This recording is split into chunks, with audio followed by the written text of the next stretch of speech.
Oi, amados, tudo bem? Estou aqui mais uma vez para vir falar da palavra do Senhor com vocês, né? E hoje eu vim falar a palavra do Senhor com vocês de uma forma diferenciada, que o Senhor falou comigo hoje, amém? Então eu só vou ler aqui um versículo para poder não ficar só nas minhas palavras, que se encontra em João 11, 26. E todo aquele que vive e crê em mim nunca morrerá. Crês tu nisso? Então o próprio Jesus diz: crê tu nisto? E isso que eu pergunto para você hoje. Você crê nisto? Que se você crê em Senhor Jesus, mesmo que esteja morto, viverá. Porque o Senhor fala de uma morte, mas não só de uma morte carnal, mas a morte espiritual, né, irmãos? Porque morrer todos iremos padecer um dia, não sei se vai ser antes de Jesus voltar, né? Ou se vai ser no grande arrebatamento, mas o Senhor sabe de todas as coisas, né, irmãos? E eu vim aqui para falar dessa palavra com vocês hoje, porque o Senhor veio falar muito no meu coração hoje sobre evangelização, né? Que o Senhor pede para a gente fazer o ID dele, falar a palavra dele. E muitas das vezes a gente não pratica, né? Essa palavra, porque a gente às vezes fica até com vergonha, né? Às vezes já aconteceu disso do Senhor falar, para falar com tal pessoa e a gente fica assim, inseguro, né? Como falar com aquela pessoa, como chegar. Porque muitas pessoas às vezes chegam e falam, Jesus te ama, né? Que realmente ele ama, né? Como, não que isso não possa resolver, mas que o Espírito Santo venha distinguir a gente, venha nos capacitar para a gente saber a maneira de falar, né? Cada situação, né? Que o Senhor mesmo coloca as situações ali para a gente falar no momento certo, né? No nosso momento, né? No momento que pode a pessoa estar ali passando por uma prova, por um problema. Às vezes a pessoa pode estar ali passando por um problema familiar ou amoroso. Às vezes a pessoa pode estar com raiva, com ira, né, irmãos? Que é o que mais tem hoje em dia nesse mundo, né? As pessoas nervosas por tudo, né? Então tem várias maneiras, né? Então o que o Senhor aqui diz, se você crê, mesmo que esteja morto, viverá. Mesmo se a pessoa achar que está tudo perdido, parecer que não tem mais jeito, né? Porque o Senhor, ele é a ressurreição e a vida. Se Jesus estivesse morto mesmo dentro daquele lugar lá em Jerusalém, naquelas pedras, irmãos, você acha que fazia alguma diferença para mim, para você? Por isso que a gente prega Jesus, mas um Jesus vivo, que ele está no meio de nós. Não um Jesus morto, pregado na cruz ou dentro do sepulcro. Não. Porque você seria mais um profeta, seria só mais um homem de Deus que profetizou, que falou da tua palavra, não. Ele é muito, muito além do que isso. Ele é o filho do Senhor, ele é o próprio Senhor. Amém, irmãos? Então, que quando a gente for evangelizar alguém, for falar do amor de alguém, tem uma maneira muito fácil de você conseguir. Você fale da sua própria experiência com o Senhor. Você fale da sua intimidade com Cristo. Isso pode mudar o coração, a vida das pessoas. Porque tem coisas que o Senhor coloca nas nossas vidas para a gente passar. No momento a gente não entende, mas mais para frente a gente vai entender que tudo aquilo que aconteceu foi para nos capacitar, para nos ensinar, para que mais para frente alguém que tenha passado por essa mesma situação nós podemos falar. Ou alguém que às vezes talvez não passou, mas o Senhor sabe de todas as coisas que poderá estar passando, ou vai passar. A gente está ali, né, ministrando o que o Senhor fez nas nossas vidas, né, irmãos?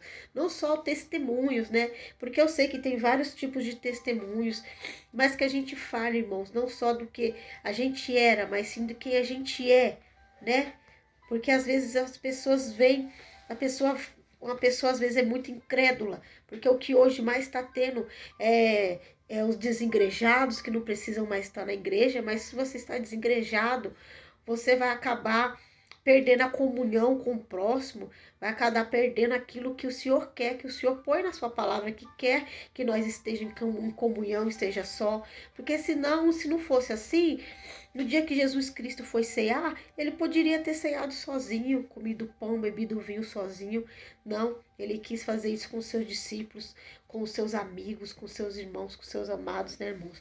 E eu creio que ele quer que nós sejamos unidos, porque a gente falar que somos cristãos, né, cristãs dentro do nosso lar, dentro da nossa casa, ali no nosso cantinho, no nosso meio, é muito fácil, irmãos. Agora a gente ser cristão aí fora, no mundo, convivendo com as pessoas, aí sim é o verdadeiro cristianismo, né? Porque a nossa vida é uma Bíblia, né? Nossa vida. Então, se você crê no Senhor Jesus, qualquer pessoa que vir falar algo, que você for falar algo, o Senhor vai tocar naquela pessoa através da sua palavra. Como a sua palavra fez efeito em você, vai fazer efeito em outra pessoa também, né? Às vezes, principalmente ateus, tá tendo muito ateus, né, irmãos? E às vezes as próprias pessoas que estão saindo da casa do Senhor, né? Pessoas que estão desviadas, elas às vezes ficam piores do que ateu, né? Pessoas que um dia creram em Deus e de repente tudo aquilo acabou, não crê mais, né? Então, irmão, se alguém falar que não crê no Senhor Jesus, que não entende esse Jesus, você fala do amor dele, principalmente em Deus, que tem muitos, né, que nem essas pessoas que são de outras religiões, né, pessoas que são espíritas ou pessoas que são da Arábia, essas outras religiões, essas pessoas creem em Deus, mas às vezes não creem em Jesus. Então, quando vocês for falar com essas pessoas, vocês falem da sua própria experiência. Ó, eu segui, eu amo Deus, Deus mudou a minha vida, Deus transformou a minha vida. O pessoal vai falar, ele transformou mesmo a sua vida? Transformou. E na palavra dele aqui, tem alguém que falou a maneira de eu conseguir transformar a minha vida. Ele vai falar, quem essa pessoa? Ela fala, essa pessoa é Jesus, porque aqui na palavra, os profetas, né, do Senhor escreveram, e o Senhor Jesus aqui diz, né, quando vocês quiserem falar com o Pai, ir até o Pai, vocês orem e fala, Abba, eis-me aqui, Abba. E o que significa Abba? Significa papai, meu paizinho, meu pai querido. Então ele nos ensinou a orar para ir ao Pai. Ele disse isso. Então a pessoa vai ver. Então quer dizer que é esse Jesus que te seguiu, que está te guiando para chegar até o Abba, até o Pai, sim. Então ele é o caminho, ele é a verdade. Ele não é só mais um profeta. Ele é aquele que vai nos levar até o Pai, até o Abba, até o nosso paizinho, né? E você fala da sua experiência ali, fala, o Senhor me transformou, me mudou, o Senhor não me transformou a minha face, não me transformou o meu corpo, mas transformou a minha alma, o meu ser, me transformou de dentro para fora, mudou a minha índole, né? O Senhor não tira a nossa essência, pelo contrário, quando a gente encontramos o Senhor Jesus, a gente acha a nossa verdadeira essência, que é o Senhor, que é o Espírito Santo de Deus. Essa é a nossa essência verdadeira. Quando nós estamos sem Cristo, quando a gente estamos sem o Senhor, a gente estamos vivendo só por viver, a gente estamos vivendo a nossa maneira carnal de viver, né? O nosso trabalhar, o nosso se divertir, nossa maneira, procurando um vazio, irmãos. Muitas pessoas, as pessoas podem ter muitos bens materiais, sendo que as pessoas que têm bens materiais são as pessoas que mais suicidam, que mais separam, que mais têm coisas, né, tremendas. Então, a gente pode ter de tudo melhor, mas o vazio do nosso íntimo, do nosso profundo, só o Senhor pode preencher. Muitas pessoas às vezes falam, eu não tenho esse vazio. Por quê? Porque elas ficam procurando nas coisas materiais, nas baladas, nos vícios, né? Em algo eles tentam se anestesiar, né?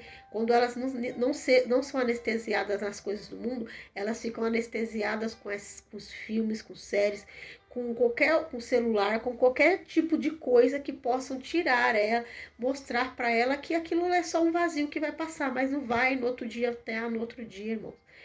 Então, esse vazio só pode ser preenchido com o Senhor Jesus, né? Porque essa palavra aqui que ele fala, você crê tu nisto? Porque quando Lázaro morreu, eu estava lendo essa passagem, irmão, e o Senhor é maravilhoso, porque o Senhor fez 3 ressurreições aqui na Bíblia. O Senhor, né, trouxe de volta o filho da viúva de Naim, o Senhor trouxe de volta a filha de Jairo, mas Lázaro não. Lázaro é o único que o Senhor escreveu aqui, ó. Então Jesus disse claramente, Lázaro está morto. Ele estava morto, irmãos. E a filha de Naim, o Senhor falou, ela só dorme. E ele chamou a menina e a menina levantou.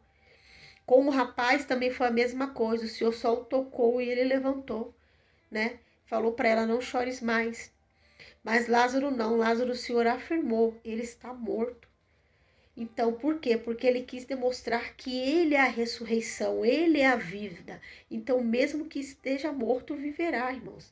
Então, não importa. Às vezes a gente vai pela aparência das pessoas. Ai, aquela pessoa ali tá com aparência coitadinha tal. Eu vou falar e o Senhor vai tocar. Ah, aquela pessoa ali é soberba, a pessoa é rica, a pessoa tá bem vestida, tá bem de vida. Eu não vou falar da palavra do Senhor para ela, não. E às vezes é aquela ali, irmão, que está precisando da palavra do Senhor, precisando ouvir algo diferente. Às vezes a pessoa viveu a vida inteira ouvindo algo que não é verdade, né? Que é errado. E você falando ali do amor de Cristo, transformando a sua vida todos os dias, a pessoa vai reconhecer o Senhor Jesus, né, irmãos? Então, às vezes, quando a gente está no deserto, nós não estamos só. Às vezes a gente acha que porque a gente está no deserto, nós estamos só, mas nesse momento que o anjo do Senhor está conosco. E quando a Bíblia fala que é o anjo, é porque é o próprio Senhor, não é um anjo, é o anjo do Senhor. Porque quando a gente está no deserto, irmãos, as pessoas pensam, ai, nenhum pastor veio nos visitar, nenhum irmão, nenhum parente, ninguém veio me visitar no momento que eu mais esperava. Mas o Senhor, eles não foram, não é porque eles não gostam, não pensam em vocês, é porque o Senhor não permitiu, porque Ele está contigo, irmãos. O anjo do Senhor está contigo neste deserto. Então, se o anjo do Senhor está contigo, não precisa de mais ninguém estar contigo, porque ele entende você do profundo e do escondido. E quando o Senhor nos coloca no deserto, não é para nos sacrificar, não, era para nos guardar. Às vezes o Senhor coloca nós no deserto para nos guardar, para a gente ter um momento de descanso, um momento de mente ali, para a gente meditarmos, para o Senhor estar nos guardando de algo pior, porque Ele sabe de todas as coisas. O Senhor está ali nos preparando, nos capacitando, para que quando a gente sair daquele momento, algo muito melhor está preparado para nós, porque nós estamos ali no deserto sendo guardados pelo Senhor. Mas fora do deserto já tem algo sendo preparado para você. Então, quando o Senhor tirar você desse deserto, você vai falar como tudo isso pode ter acontecido. O Senhor preparou para você algo para você. Amém, irmãos? Então vamos evangelizar, vamos falar do amor do Senhor. Não temas, não temas. Se o Senhor mandou você falar do amor dele, não temas, irmãos, não temas, porque ele é conosco, né? Que nem aqui, deixa eu ler aqui uma passagem rapidinho para vocês, que é em Oséias 13, 4, ele fala assim: desde a terra do Egito, portanto, não reconhecerás outro Deus além de mim, porque não há salvação senão eu. Então, não há outra salvação senão Ele, irmãos. Ele é o Salvador. Ele é o único que pode nos salvar. Então, quando você for falar do amor de Deus, fale do que Ele fez contigo, fala da sua experiência. Eu sei que a gente somos falhos, a gente não somos perfeitos. Mas a gente tem que demonstrar algo que o Senhor fez em nossas vidas de dentro para fora. Algo que só nós mesmos sabemos. Mesmo que o Senhor não tenha nos dado riquezas, nem tenha dado multidões, que a gente tenha ganhado multidões, mas que Ele tenha mudado você de dentro para fora. Que Ele tenha colocado a essência dele dentro de você. Isso é o mais importante. Amém? Então vamos falar do seu amor. Vamos falar do que Ele faz e continua fazendo em nossas vidas, para que outras pessoas sejam tocadas por eles. Amém? Que vocês fiquem com essa palavra e que o Senhor esteja com você nesse deserto. Pode ter certeza que Ele está te carregando no colo neste momento. Quando você menos esperar, tudo estará preparado para vocês. Tá bom? Fique na paz do Senhor.